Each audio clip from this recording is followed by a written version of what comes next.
access to affordable coverage, protecting millions more from unscrupulous insurance practices. I have noticed, by the way, since it has become popular, they don't call it Obamacare no more. But she knows we can't stop there, which is why she will keep working to limit out-of-pocket costs.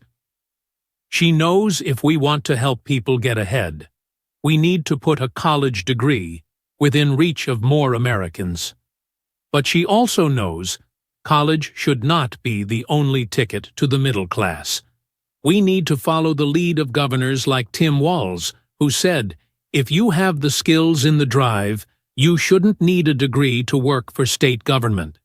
And in this new economy, we need a president who cares about the millions of people all across this country who wake up every single day to do the essential, often thankless work, to care for our streets, to deliver our packages. We need a president who will stand up for their rights, to bargain for better wages and working conditions, and she will be that president. Cheers and applause. Yes, she can. Cheers and applause. Crowd chanting, yes, she can.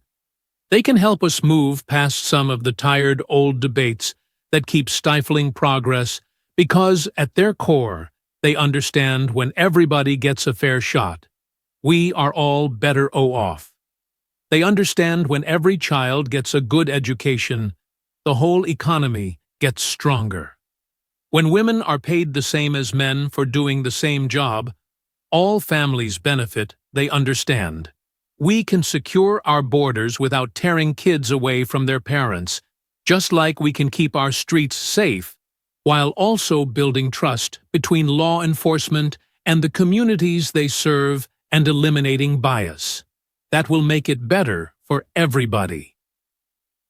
Donald Trump and his donors don't see the world that way. For them, one game is another group's loss. For them, freedom means the powerful can do what they please. Whether it is fireworkers trying to organize a union, or put poison in our rivers, or avoid paying taxes like everybody else has to do. We have a broader idea of freedom. We believe in the freedom to provide for your family if you are willing to work hard. The freedom to breathe clean air and drink clean water and send your kids to school without worrying if they will come home. We believe true freedom gives each of us the right to make decisions about our own life. How we worship, what our family looks like, how many kids we have, who we marry.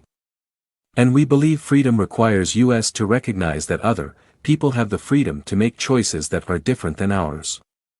That is okay. That is the America Kamala Harris and Tim Walz believe in. An America where we the people includes everyone. Because, that is the only way this American experiment works. Despite what our politics might suggest, most Americans understand that.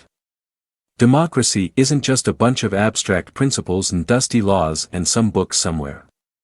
It is the values we live by. It is the way we treat each other.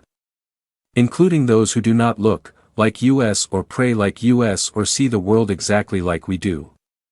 That sense of mutual respect has to be part of our message. Our politics have become so polarized these days. All of us across the spectrum seem so quick to assume the worst in others, unless they agree with us on every single issue.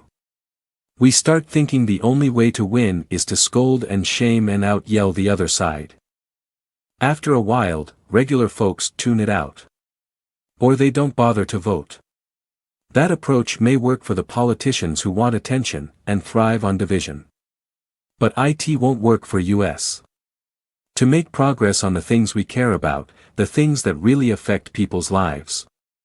We need to remember we all have our blind spots and contradictions and prejudices. And that if we want to win over those who are not yet ready to support our candidates, we need to listen to their concerns. And maybe learn something in the process. After all, if a parent or grandparent says something that makes us cringe,